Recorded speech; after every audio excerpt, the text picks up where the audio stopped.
सप्तच्छाधिकशततमः सर्ग 117वां सर्ग। भगवान श्रीराम के पास देवताओं का आगमन तथा ब्रह्मा द्वारा उनकी भगवत्ता का प्रतिपादन एवं स्तवन। तदनंतर धर्मात्मा श्रीराम हाहाकार करने वाले वानर और राक्षसों की बातें सुनकर मन बहुत दुखी हुए और आंखों में आंसू भरकर 2 घड़ी तक कुछ सोचते रहे। 1। इसी समय विश्रवा के पुत्र यक्षराज कुबेर, पितरों सहित यमराज, देवताओं के स्वामी सहस्र नेत्रधारी इंद्र, जल के अधिपति वरुण, त्रिनेत्रधारी श्रीमा वृषभध्वज महादेव तथा संपूर्ण जगत के सृष्टा ब्रह्मवेताओं में श्रेष्ठ ब्रह्मा जी, ये सब देवता सूर्यतुल्य विमानों द्वारा लंकोपुरी में आकर श्री रघुनाथ जी के पास गए। 2-4 भगवान श्रीराम उनके सामने हाथ जोड़े खड़े थे। वे श्रेष्ठ देवता आभूषणों से अलंकृत अपनी विशाल भुजाओं को उठाकर उनसे बोले। 5 श्रीराम, आप संपूर्ण विश्व के उत्पादक, ज्ञानियों में श्रेष्ठ और सर्वव्यापक हैं। फिर इस समय आग में गिरी हुई सीता की उपेक्षा कैसे कर रहे हैं? आप समस्त देवताओं में श्रेष्ठ विष्णु ही हैं। इस बात को कैसे नहीं समझ रहे हैं? 6 पूर्व काल में वसुओं के प्रजापति जो रिद्धामा नामक वसु थे, वे आप ही हैं। आप तीनों लोकों के आदिकर्ता स्वयं प्रभु हैं। 7 रुद्रों में 8वें रुद्र और साध्यों में 5वें साध्य भी आप ही हैं। 2 अश्विनी कुमार आपके कान हैं और सूर्य तथा चंद्रमा नेत्र हैं। 8 शत्रुओं को संताप देने वाले देव, सृष्टि के आदि, अंत और मध्य में भी आप ही दिखाई देते हैं। फिर एक साधारण मनुष्य की भांति आप सीता की उपेक्षा क्यों कर रहे हैं? 9 उन लोकपालों के ऐसा कहने पर धर्मात्माओं में श्रेष्ठ लोकनाथ रघुनाथ श्रीराम ने उन श्रेष्ठ देवताओं से कहा। 10 देवगण, मैं तो अपने को मनुष्य दशरथ पुत्र राम ही समझता हूँ। भगवान, मैं जो हूँ और जहाँ से आया हूँ, वो सब आप ही मुझे बताइए। 11 श्री रघुनाथ जी के ऐसा कहने पर ब्रह्मवेताओं में श्रेष्ठ ब्रह्मा जी ने उनसे इस प्रकार कहा। सत्य पराक्रमी श्री रघुवीर, आप मेरी सच्ची बात सुनिए। 12 आप चक्र धारण करने वाले सर्वसमर्थ श्रीमा भगवान नारायण देव है।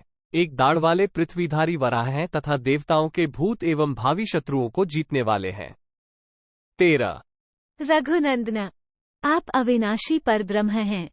सृष्टि के आदि, मध्य और अंत में सत्य रूप से विद्यमान हैं। आप ही लोकों के परम धर्म हैं। आप ही विश्वसेन तथा 4 भुजाधारी श्रीहरि हैं। 14 आप ही शांगरधनवा, ऋषिकेश, अंतर्यामी पुरुष और पुरुषोत्तम हैं। आप किसी से पराजित नहीं होते। आप नंदक नामक खड्ग धारण करने वाले विष्णु एवं महाबली कृष्ण हैं। 15 आप ही देवसेनापति तथा गांवों के मुखिया अथवा नेता हैं। आप ही बुद्धि, सत्व, क्षमा, इंद्रनिग्रह तथा सृष्टि एवं प्रलय के कारण हैं। आप ही उपेंद्र, वामन और मधुसूदन हैं। 16 इंद्र को भी उत्पन्न करने वाले महेंद्र और युद्ध का अंत करने वाले शांत स्वरूप पद्मनाभ भी आप ही हैं। दिव्य महर्षिगण आपको शरणदाता तथा शरणागत वत्सल बताते हैं। 17 आप ही सहस्रों शाखा रूप सींग तथा सैकड़ों विधिवाक्य रूप मस्तकों से युक्त वेद रूप महावृषभ हैं। आप ही तीनों लोकों के आदिकर्ता और स्वयं प्रभु परम स्वतंत्र हैं। 18 आप सिद्ध और साध्यों के आश्रय तथा पूर्वज हैं। यज्ञ, वष्टकार और ओंकार भी आप ही हैं। आप श्रेष्ठ से भी श्रेष्ठ परमात्मा हैं। 19 आपके आविर्भाव और तिरोभाव को कोई नहीं जानता। आप कौन हैं, इसका भी किसी को पता नहीं है। समस्त प्राणियों में, गौ में तथा ब्राह्मणों में भी आप ही दिखाई देते हैं।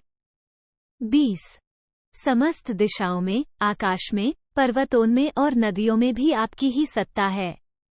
आपके सहस्रों चरण, सैकड़ों मस्तक और सहस्रों नेत्र हैं। 21 आप ही संपूर्ण प्राणियों को, पृथ्वी को और समस्त पर्वतों को धारण करते हैं। पृथ्वी का अंत हो जाने पर आप ही जल के ऊपर महान सर्प, शेषनाग के रूप में दिखाई देते हैं। 22 श्रीराम, आप ही तीनों लोकों को तथा देवता, गंधर्व और दानवों को धारण करने वाले विराट पुरुष नारायण हैं। सबके हृदय में रमण करने वाले परमात्मन। मैं ब्रह्मा आपका हृदय हूँ और देवी सरस्वती आपकी जिह्वा है। 23 प्रभु, मुझ ब्रह्मा ने जिनकी सृष्टि की है, वे सब देवता आपके विराट शरीर में रोम हैं। आपके नेत्रों का बंद होना रात्रि और खुलना ही दिन है 24। वेद आपके संस्कार हैं। आपके बिना इस जगत का अस्तित्व नहीं है। संपूर्ण विश्व आपका शरीर है। पृथ्वी आपकी स्थिरता है 25। अग्नि आपका कोप है और चंद्रमा प्रसन्नता है। वक्ष स्थल में श्रीवत्स का चिन्ह धारण करने वाले भगवान विष्णु आप ही हैं। पूर्व काल में वामनावतार के समय आपने ही अपने 3 पगों से तीनों लोक नाप लिए थे। 26 आपने अत्यंत दारुण दैत्यराज बलि को बांधकर इंद्र को तीनों लोकों का राजा बनाया था। सीता साक्षात लक्ष्मी है और आप भगवान विष्णु हैं। आप ही सच्चिदानंद स्वरूप भगवान श्री कृष्ण एवं प्रजापति हैं। 27 धर्मात्माओं में श्रेष्ठ रघुवीर, आपने रावण का वध करने के लिए ही इस लोक में मनुष्य के शरीर में प्रवेश किया था। हम लोगों का कार्य आपने संपन्न कर दिया।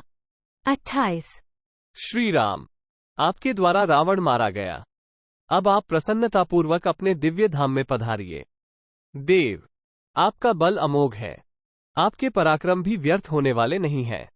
29 श्री राम, आपका दर्शन अमोघ है। आपका स्तवन भी अमोघ है तथा आप में भक्ति रखने वाले मनुष्य भी इस भूमंडल में अमोघ ही होंगे। 30 आप पुराण पुरुषोत्तम हैं। दिव्य रूपधारी परमात्मा हैं। जो लोग आप में भक्ति रखेंगे वे इस लोक और परलोक में अपने सभी मनोरथ प्राप्त कर लेंगे। 31 ये परम ऋषि ब्रह्मा का कहा हुआ दिव्य स्तोत्र तथा पुरातन इतिहास है।